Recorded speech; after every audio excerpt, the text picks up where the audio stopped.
ಯಾರ ವಿದ್ಯಾರ್ಥಿ ಏನಾರ ಪ್ರಶ್ನೆ ಕೇಳಿದ್ರೆ ಸರ್ಕಾರಕ್ಕೆ ಇವನು ದೇಶ ವಿರೋಧಿ ಅಂತ ಹೇಳೋದು, ಇವನ್ ಮೇಲೆ ಕೇಸ್ ಹಾಕೋಂಥದ್ದು, ಜೈಲಿಗೆ ಕಳಿಸೋಂಥದ್ದು. ಕಾಂಗ್ರೆಸ್ಸು ಜಂಜಿಗಳನ್ನ ಆಕರ್ಷಣೆ ಮಾಡೋದ್ರಲ್ಲಿ ಎಂದೂ ಸೋತಿಲ್ಲ. ಧರ್ಮ ಉಳಿಸ್ತೀವಿ ಅಂತ ಯಾರು ಒಬ್ಬ BJP ಮಗ ಹೇಳ್ಬಿಡಿ, ನೀವು ಲೀಡರ್ ಮಕ್ಳು ಯಾರು ಬಂದು ರಸ್ತೆಯಲ್ಲಿ ಇಳಿದು ಹೋರಾಟ ಮಾಡೇನಂಥದ್ದು. ಕಾಕ್ರೋಚ್ ಪಾರ್ಟಿಗಿಂತ ಮುಂಚಿತವಾಗಿ ಈ ವಿಚಾರವಾಗಿ ಧ್ವನಿ ಎತ್ತಿದ್ದು ಕಾಂಗ್ರೆಸ್ ಪಕ್ಷ, ರಾಹುಲ್ ಗಾಂಧಿ ಅನ್ನೋದನ್ನ ಯಾರೂ ಸಹ ಮರೆಯಲಿಕ್ಕೆ ಸಾಧ್ಯ ಇಲ್ಲ. ಈ ದೇಶದ ಬಗ್ಗೆ ಸ್ವಲ್ಪನಾರು ಕಾಳಜಿ ಇತ್ತು ಅಂದರೆ, ಮಾನ ಮರ್ಯಾದೆ ಇತ್ತು ಅಂದರೆ ಈ ಪೇಪರ್ ಲೀಕು ಇವೆಲ್ಲ ನಿಲ್ಲಿಸಬೇಕು. ದೆಹಲಿಯ ಜಂತರ್ ಮಂತರ್ನಲ್ಲಿ ನಡೆದಂತಹ ಒಂದು ಬೃಹತ್ ಪ್ರತಿಭಟನೆ, ವಿದ್ಯಾರ್ಥಿಗಳು ಕೇಂದ್ರ ಸರ್ಕಾರದ ನೀಟ್ ಪೇಪರ್ ಲೀಕ್ ಹಗರಣದ ಸಂಬಂಧಪಟ್ಟಂತೆ ನಡೆಸಿದಂತಹ ಪ್ರತಿಭಟನೆ ಈಗ ಶಿಕ್ಷಣ ಸಚಿವರಾಗಿದ್ದಂತಹ ಧರ್ಮೇಂದ್ರ ಪ್ರಧಾನ್ ಅವರ ರಾಜೀನಾಮೆಯೊಂದಿಗೆ ಅಂತ್ಯಗೊಂಡಿದೆ. ಈ ಸಂದರ್ಭದಲ್ಲಿ ಅನೇಕ ರಾಜಕೀಯ ಪಕ್ಷಗಳ ಯುವ ಸಂಘಟನೆಗಳು ಕಾಕ್ರೋಚ್ ಜನತಾ ಪಾರ್ಟಿಯ ಜೊತೆಗೆ ಸೇರಿಕೊಂಡು ಈ ಹೋರಾಟವನ್ನು ಮುಂದೆ ನಡೆಸಿದವೆ. ಇದು ಕೊನೆಗೆ ಧರ್ಮೇಂದ್ರ ಪ್ರಧಾನ್ ಅವರ ರಾಜೀನಾಮೆಯೊಂದಿಗೆ ಪರ್ಯಾವಸನವಾಗಿದೆ. ಸೊ ಇವತ್ತು ನಮ್ಮ ಜೊತೆಗೆ ಕಾಂಗ್ರೆಸ್ನ ಯುವ ನಾಯಕ ಹಾಗೆ ಸೇವಾದಳದ ರಾಷ್ಟ್ರೀಯ ಅಧ್ಯಕ್ಷರಾಗಿರುವಂತಹ ಬಿ ಶ್ರೀನಿವಾಸ್ ಅವರಿದ್ದಾರೆ. ಇವತ್ತು ಅವರು ಈ ಹೋರಾಟದ ಬಗ್ಗೆ ಏನು ಹೇಳ್ತಾರೆ ಅಂತ ಕೇಳೋಣ. ಇಂಡಿಯಾ ಅಗೇನ್ಸ್ಟ್ ಕರಪ್ಷನ್ ಮೂವ್ಮೆಂಟ್ ನಡೀತು. UPA ಸರ್ಕಾರದ 2ನೇ ಅವಧಿಯ ವಿರುದ್ಧ ಇಂಡಿಯಾ ಅಗೇನ್ಸ್ಟ್ ಕರಪ್ಷನ್ ಮೂವ್ಮೆಂಟ್ ಅನ್ನ BJP ಅವರು ನಡೆಸಿದ್ರು, ಅನೇಕ ಸಂಘಟನೆಗಳು ನಡೆಸಿದ್ವು. ಅದರ ರಿಸಲ್ಟ್ ಆಗಿ BJP ಅಧಿಕಾರಕ್ಕೆ ಬಂತು, ಆಮ್ ಆದ್ಮಿ ಪಾರ್ಟಿ ಅಂತ ಒಂದು ಪಕ್ಷ ಅಧಿಕಾರಕ್ಕೆ ಬಂತು. ಈಗ ಮತ್ತೆ ಅದೇ ಸ್ವರೂಪದ ಒಂದು ಹೋರಾಟ ಮೆಲ್ಲಗೆ ಚಿಗುರುವಂತಹ ಹಂತದಲ್ಲಿ ಕಾಣಿಸ್ತಾ ಇದೆ.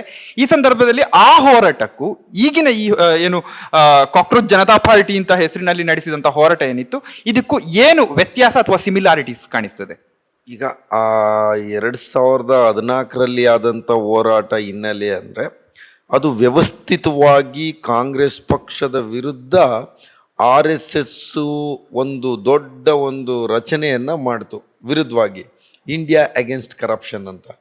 ಅದಕ್ಕೆ ಕೆಲವು ಇವ್ರನ್ನ ನ್ಯೂಟ್ರಲ್ ಕಿರಣ್ ಬೇಡಿ ಆಗಿರ್ಬೋದು, ಅಣ್ಣಾ ಹಜಾರೆ ಆಗಿರ್ಬೋದು, ಕೇಜ್ರಿವಾಲ್ ಇವರೆಲ್ಲ ಸೇರಿಕೊಂಡು ಅವ್ರು ಏನಂತ ಹೇಳಿದ್ರು, ನಾವು ಯಾವುದೇ ರಾಜಕೀಯ ಪಕ್ಷವನ್ನು ಮಾಡಲ್ಲ, ನಾವು ಯಾವುದೇ ರಾಜಕೀಯ ಪಕ್ಷಕ್ಕೆ ಬೆಂಬಲ ಕೊಡಲ್ಲ, ನಾವು ಬಿಲ್ಲನ್ನು ತೆಗೆದುಕೊಂಬರ್ಬೇಕು, ಏನೆಲ್ಲ ಭಾಳ ದೊಡ್ಡ ಹರಿಶ್ಚಂದ್ರ ಥರ ಮಾತಾಡಿದ್ರು. ಆವಾಗ ಫಂಡಿಂಗ್ ಯಾರು ಅನ್ನೋದು ಇಡೀ ದೇಶಕ್ಕೆ ಆಮೇಲೆ ಗೊತ್ತಾಯಿತು. ಅದು RSS ಬೆಂಬಲಿತ, BJP ಬೆಂಬಲಿತ ಹೋರಾಟ ಅಂತ. ಅದು ಈಗ ಏನು ಹೋರಾಟ ಆಗಿದೆ, ಇದಕ್ಕೆ ಯಾರೂ ಇದು ಸಹ ಇಲ್ಲ. ಇದು ವಿದ್ಯಾರ್ಥಿಗಳೇನು ಜಂಜಿ ಅಂತ ಏನಿದ್ದಾರೆ ಅವರು ನೋಡಿ BJP ಅವ್ರು ಏನು ಒಂದು ದೊಡ್ಡ ಭೂತ ಥರ ಮಾಡಿದರು ನರೇಂದ್ರ ಮೋದಿ ಹೆಸರಲ್ಲಿ.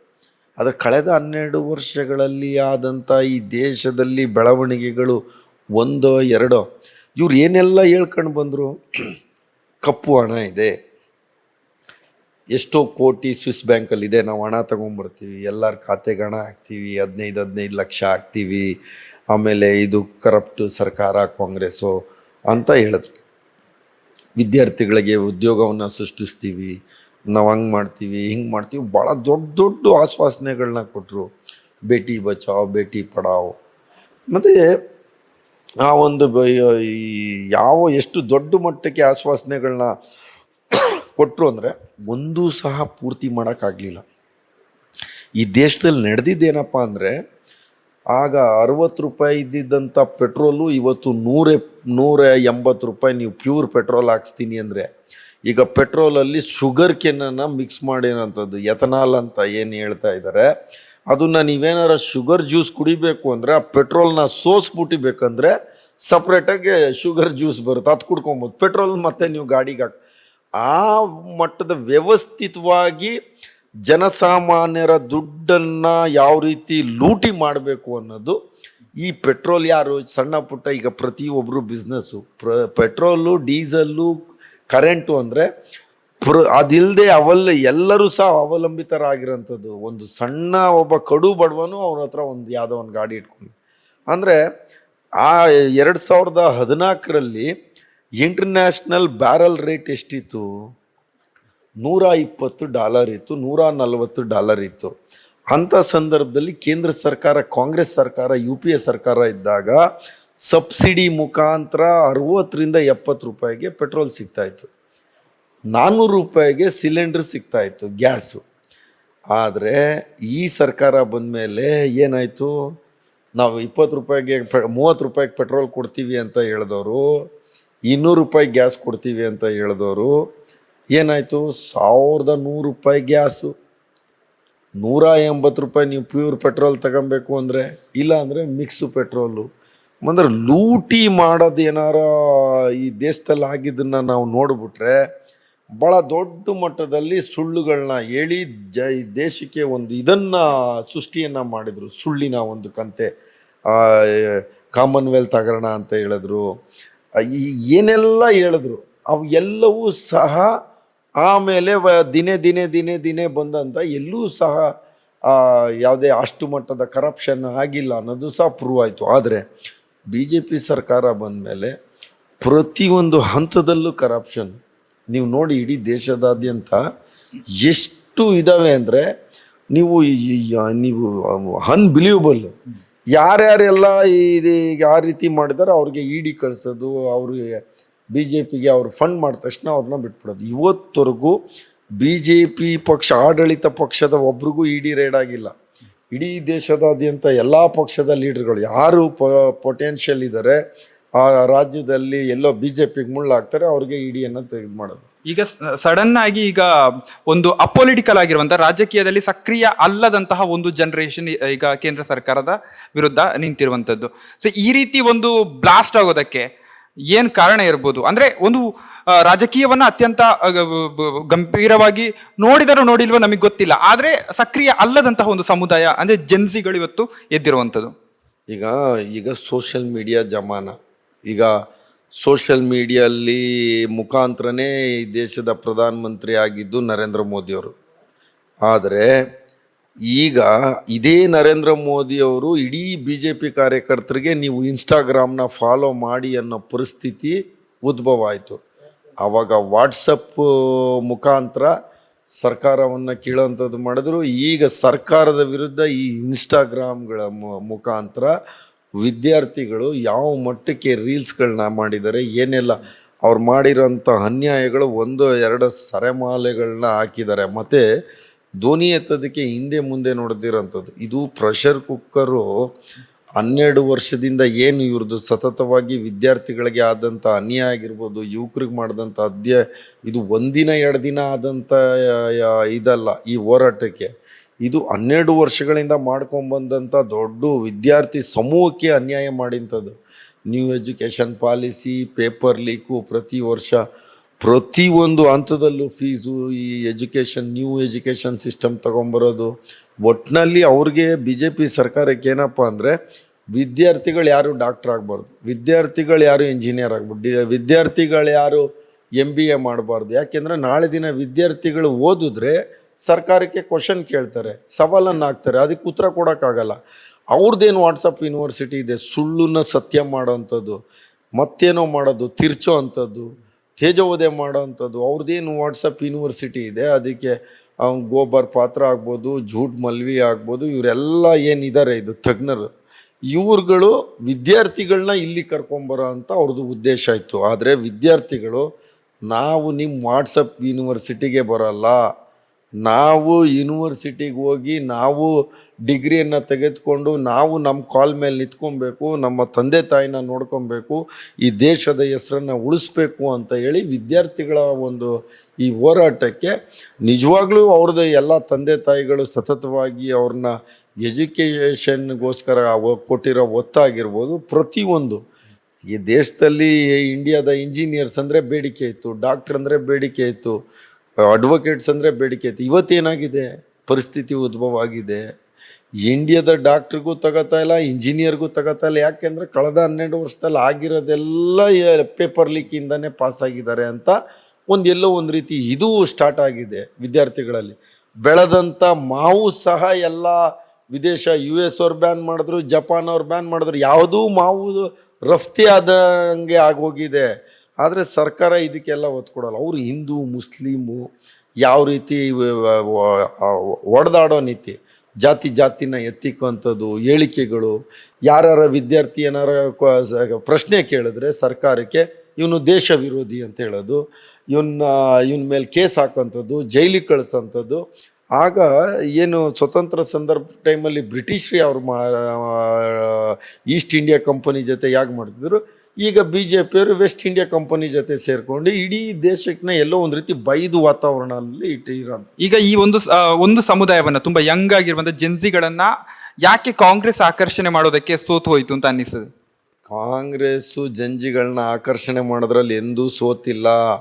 ಕೋರ್ಟಲ್ಲಿ ರಾಹುಲ್ ಗಾಂಧಿರವರು ನೀಟ್ ಪೇಪರ್ ಲೀಕ್ ವಿಚಾರವಾಗಿ ಲಕ್ಷಾಂತರ ವಿದ್ಯಾರ್ಥಿಗಳ ಜೊತೆ ಸಮೂಹ ಮಾಡಿದಂಥವ್ರು, ಸಂವಾದ ಮಾಡಿದಂಥದ್ದು, ಅವರ ಪ್ರಶ್ನೆಗೆ ಅವರ ಸವಾಲಿಗೆ ಉತ್ತರ ಕೊಟ್ಟಂಥದ್ದು, ಪ್ರತಿ ಸಂದರ್ಭದಲ್ಲೂ ಪ್ರೆಸ್ ಮೀಟ್ ಮಾಡಿದಂಥದ್ದು. ಬಿ ಜೆ ಪಿ ನಾಯಕರಿಗೆ ನೀವು ಯಾರು ಆಯಿತು ಕರ್ನಾಟಕದಿಂದ ಎಷ್ಟು ಜನ ದಂಡಪಿಂಡ MPs ಇದ್ದಾರೆ, ಯಾವ ಥರ ವಿದ್ಯಾರ್ಥಿಗಳು ಈ ಪೇಪರ್ ಲೀಕ್ ಬಗ್ಗೆ ಮಾತಾಡಿದ್ರ?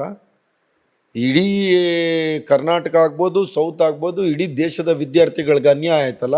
ಇವ್ರು ABP ಮಾತಾಡಿದ್ರ? ಆ ತೇಜಸ್ವಿ ಸೂರ್ಯ ಮಾತು ಎತ್ತಿದ್ರೆ ಬಂದು ಅಲ್ಲಿ ಹಿಂದೂ ಮುಸ್ಲಿಂ ಮಾಡ್ತಾನೆ. ವಿದ್ಯಾರ್ಥಿಗಳ ನ್ಯಾಯದಾಗೇನ ಧ್ವನಿ ಎತ್ತಿದ್ರ ಇವರಿಗೆ ದಮ್ಮಿಲ್ಲ. ಇವ್ರಿಗೆ ಏನಪ್ಪ ಅಂದರೆ ಯಾರೂ ಯುವಕರು ಎಜುಕೇಷನ್ನೇ ಮಾಡಬಾರ್ದು. ಎಜುಕೇಷನ್ ಆಗಿಲ್ಲ ಅಂದರೆ ಅವ್ರನ್ನ ಈಸಿಯಾಗಿ ಸೆಳೆದು ಅವ್ರಿಗೆ ಹಿಂದುತ್ವದ ಏನು ಒಂದು ಈ ಲೇಪವನ್ನು ಹಾಕಿ ಅವ್ರನ್ನ ಹೊಡೆದಾಡೋಕ್ಕೆ ಬಿಡ್ಬೋದು. ಇಷ್ಟೆಲ್ಲ ಹೇಳ್ತಾರಲ್ಲ, BJP ನಾಯಕರು ಮಕ್ಕಳೆಲ್ಲ ಹೊರದೇಶದಲ್ಲಿ ಓದೋದು, ಜನಸಾಮಾನ್ಯರ ಮಕ್ಕಳನ್ನ ತಗೊಬಂದ್ಬಿಟ್ಟು ಕೇಸ್ ಹಾಕ್ಸೋದು, ಹೋರಾಟ ಮಾಡಿಸೋದು, ಜೈಲ್ಗೆ ಹೋಗೋದಕ್ಕೆ ಇವರು. ಈಗ ಅದನ್ನೇ ಅವ್ರ ಮಕ್ಳು ಯಾರು ಬಂದ್ಬಿಟ್ಟು ಚಡ್ಡಿ ಹಾಕೊಂಡು RSS ವಿಚಾರವಾಗಿ ಹೋರಾಟ ಮಾಡಿದಾರ? ಧರ್ಮ ಉಳಿಸ್ತೀವಿ ಅಂತ ಯಾರು ಒಬ್ಬ BJP ಮಗ ಹೇಳ್ಬಿಡಿ, ನೀವು ಲೀಡರ್ ಮಕ್ಳು ಯಾರು ಬಂದು ರಸ್ತೆಯಲ್ಲಿ ಇಳಿದು ಹೋರಾಟ ಮಾಡೇನಂತದ್ದು? ಈಗ ಅದೇ ಪ್ರಶ್ನೆಯನ್ನ ಕೇಳ್ತಾ ಇದ್ದಾರೆ. ಈಗ ರೋಡಲ್ಲಿ ಈಗ ನಿನ್ನೆ ಮೊನ್ನೆ ಒಂದು ವಾರದಿಂದ ಯಾರು ಹೊಡೆದಾಡ್ತಾ ಇದ್ದಾರೆ ಅವರಲ್ಲಿ ಎಷ್ಟು ಜನ ಕಾಂಗ್ರೆಸ್ ಅಥವಾ ಬೇರೆ ಪಕ್ಷಗಳ ಲೀಡರ್ಸ್ ಮಕ್ಳಿದ್ದಾರೆ, ಇಲ್ಲಿರೋದು ಬಡವರ ಮಕ್ಕಳು ಅಂತ ಈಗ ಅವರು BJP ಅವರು ಕೇಳ್ತಾ ಇದ್ದಾರೆ. ಈಗ ಬಡವ್ರ ಮಕ್ಕಳಿಗಿಂತ BJP ನಾಯಕರು, ಇದು ನಾವು ಹೇಳ್ತಾ ಇಲ್ಲ, ನೀವೇ ಮಾಧ್ಯಮದವ್ರು ತೋರಿಸೋದಂತ BJPಯ ಮಿನಿಸ್ಟ್ರು ಮಗಳು ಈ ಹೋರಾಟದಲ್ಲಿ ಪಾಲ್ಗೊಂಡು ಈ BJP ಅಮಿತ್ ಶಾ ವಿರುದ್ಧ, BJP ಸರ್ಕಾರದ ವಿರುದ್ಧ ಧ್ವನಿ ಎತ್ತಿರೋಂಥದ್ದನ್ನ ನೀವೇ ತೋರಿಸಿದ್ದೀರಾ ಮಾಧ್ಯಮದಲ್ಲಿ, ನಾವಲ್ಲ.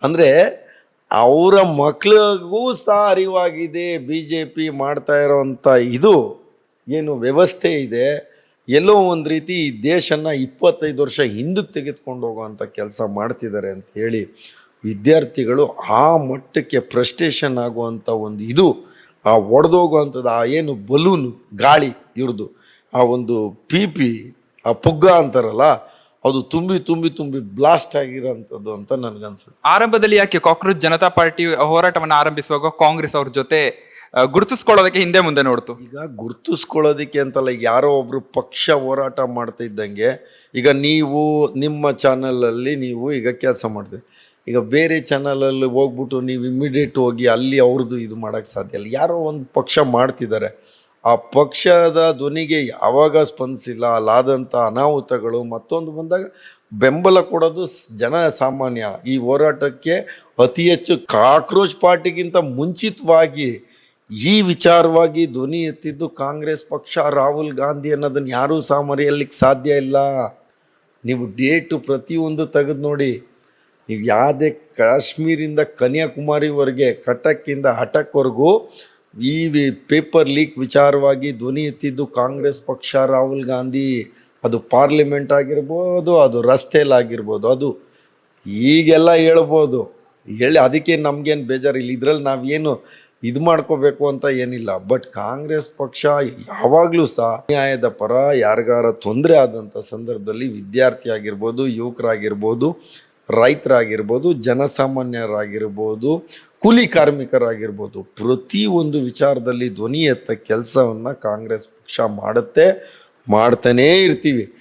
ಅವ್ರೇನಪ್ಪ ಅಂದರೆ ಎಲ್ಲೋ ಒಂದು ರೀತಿ ಕ್ರೆಡಿಟ್ ರಾಹುಲ್ ಗಾಂಧಿಯವ್ರಿಗೆ ಹೋಗ್ತಾ ಇದ್ದಾರೆ. ಜಂಜಿಗಳು ಕಾಂಗ್ರೆಸ್ ರಾಹುಲ್ ಗಾಂಧಿಯವ್ರನ್ನ ಫಾಲೋ ಮಾಡ್ತಾರೆ ಅಂತೇಳಿ ಉತ್ತರಾಖಂಡಲ್ಲಿ ಏನೊಂದು ಕಾರ್ಯಕ್ರಮ, ಛಾತ್ರೋಕಿ ಗೂಂಜ್ ಕಾರ್ಯಕ್ರಮಕ್ಕೆ ಪರ್ಮಿಷನ್ನ ಕ್ಯಾನ್ಸಲ್ ಮಾಡ್ತಾರೆ.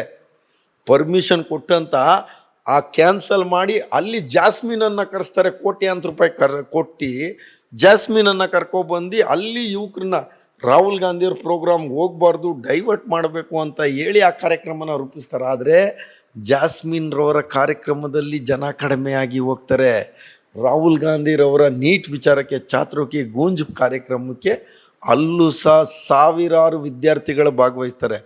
ಆವಾಗ ಅವರಿಗೆ ಎಲ್ಲೋ ಒಂದು ರೀತಿ ಈ ದೇಶದ ಜಂಜಿಗಳು ರಾಹುಲ್ ಗಾಂಧಿಯವ್ರನ್ನ ಫಾಲೋ ಮಾಡ್ತಿದ್ದಾರೆ ಅಂತ ಭಯ ಆಗಿ ಈ ರೀತಿಯೆಲ್ಲ ಅವ್ರದ್ದು ಹೊಸ್ದೇನಲ್ಲ, ಇವ್ರದ್ದು ವಾಟ್ಸಪ್ ಯೂನಿವರ್ಸಿಟಿ ಗಿರಾಕಿಗಳು. ಇವ್ರು ನಿಜವಾಗ್ಲೂ ಈ ದೇಶದ ಬಗ್ಗೆ ಸ್ವಲ್ಪನಾರು ಕಾಳಜಿ ಇತ್ತು ಅಂದರೆ, ಮಾನ ಮರ್ಯಾದೆ ಇತ್ತು ಅಂದರೆ ಈ ಪೇಪರ್ ಲೀಕು ಇವೆಲ್ಲ ನಿಲ್ಲಿಸ್ಬೇಕು.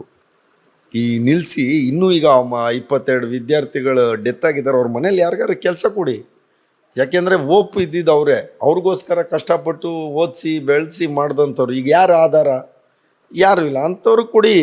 ಮತ್ತು ಯಾರು ಇದಕ್ಕೆ ಕಾರಣ, ಲಾಠಿ ಚಾರ್ಜ್ ಇದಕ್ಕೆಲ್ಲ ಅವರೆಲ್ಲ ಇದು ತಪ್ಪು, ಕ್ಷಮೆ ಕೇಳಬೇಕು. ಈ ದೇಶದ ಜನರು ವಿದ್ಯಾರ್ಥಿಗಳಿಗೆ ನಮ್ಮದೇನೋ ಸರ್ಕಾರದಿಂದ ತಪ್ಪಾಗಿದೆ ಕ್ಷಮಿಸಿ ಅಂತೇಳಿ ಅವ್ರ ಕ್ಷಮೆಯನ್ನು ಕೇಳಬೇಕು. ಎಲ್ಲಿವರೆಗೂ ಕೇಳಲ್ಲ. ಒಂದು ಆಫ್ಟರ್ ಆಲ್ ಒಂದು ರಾಜೀನಾಮೆ ತಾಳೋದಕ್ಕೆ ಎಷ್ಟು 12 ವರ್ಷದಲ್ಲಿ 150 ಪೇಪರ್ ಎಷ್ಟು ಲೀಕ್ ಆಗಿ 152 ಪೇಪರ್ ಲೀಕ್ ಆಗಿದೆ. ಇವ್ರನ್ನ ರಾಜೀನಾಮೆ ತಾಳೋಕ್ಕೆ ಎಷ್ಟು ವರ್ಷ ಆಯಿತು? ಇಡೀ ವಿದ್ಯಾರ್ಥಿಗಳು ದೊಡ್ಡ ಕೂಗು, ದೊಡ್ಡ ಮಟ್ಟದ ಹೋರಾಟ ಆದಮೇಲೆ ಇವ್ರಿಗೆ ಅರಿವಾಗಿದೆ. ಈಗ ಇದೇ ರೀತಿ ಕಾನೂನು ತಗೊಬಂದರು 3 ಕಪ್ಪು ಮಸೂದೆ ರೈತರ ಪರವಾಗಿ. ಆದರೆ ಅದು 722 ರೈತರು ಪ್ರಾಣ ತ್ಯಾಗ ಮಾಡಿದಾಗ ಗೊತ್ತಾಯಿತು. ಅದಕ್ಕೂ ಮುಂಚೆ ಇದೇ BJP ಲೀಡರ್ಗಳು ಹೋಗಿ ಪ್ರೆಸ್ ಮೀಟ್ ಮಾಡ್ತಾಯಿದ್ರು ಪ್ರತಿ ಜಿಲ್ಲೆಯಲ್ಲಿ, ಇದು ಭಾಳ ಒಳ್ಳೆ ಕಾನೂನು, ಅದು ಯಾರಿಗೋ ಉದ್ಯಮಿಗಳಿಗೆ ಅನುಕೂಲ ಮಾಡಲಿಕ್ಕೆ ಮಾಡಿದ್ರು. ಆಮೇಲೆ ಏನಾಯಿತು? ವಾಪಸ್ ತಗೊಂಡ್ರು. ಕಾನೂನನ್ನು ಟಿ ವಿಲಿ ತೊಗೊಂಬರೋದು, ಕಾನೂನನ್ನು ವಾಪಸ್ ಟಿ ವಿಲಿ ತೆಗೆದುಕೊಳ್ಳೋದು. ಇವರು ಟೆಲಿವಿಷನ್ ಲೀಡರ್ ಅಂತ. Thank you.